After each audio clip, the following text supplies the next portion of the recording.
Think about timing of transferring the wealth to the separate inheritance trusts.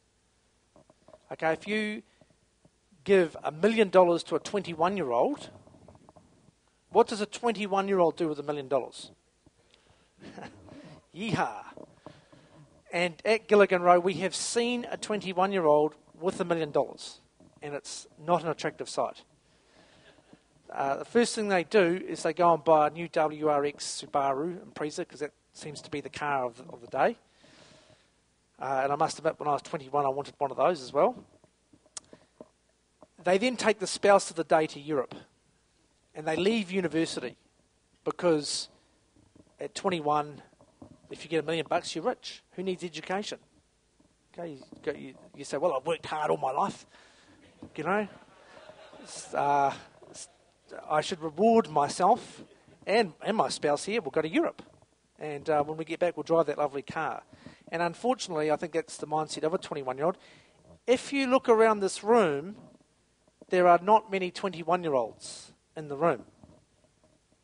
And that should tell you something about the mindset of 21-year-olds. They're currently, I know it's Monday morning, they're not in a bar yet, but they're thinking about going to a bar.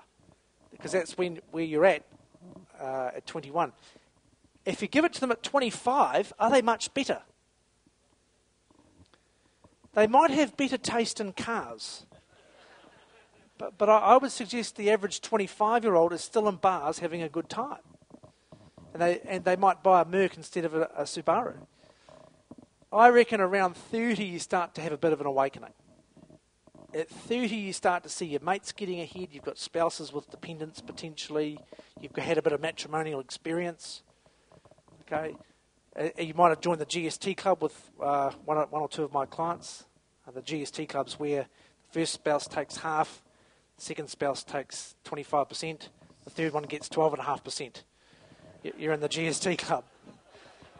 So you might have had a couple of those experiences, and I reckon at 30, that's the time to start to think about passing wealth down to kids. It's the optimal time. So in your estate, you might say, hold the money back into the trust until the children achieve the age of 30, then pass it to separate trusts for the children around age 30. And that, of course, is done in the Memorandum of Wishes, which is the letter to trustees. Okay? Because your will simply says everything goes to the trust. And if you've finished gifting, there's likely to be nothing left in your estate or very little left in your estate. So it's all about the Memorandum of Wishes, which attaches to the trust deed, and it says, trustees, please pass this through to separate trusts for the kids after death. It's a non-binding letter. The trustees don't have to follow it, but it certainly is guidance and best practice to have one of those.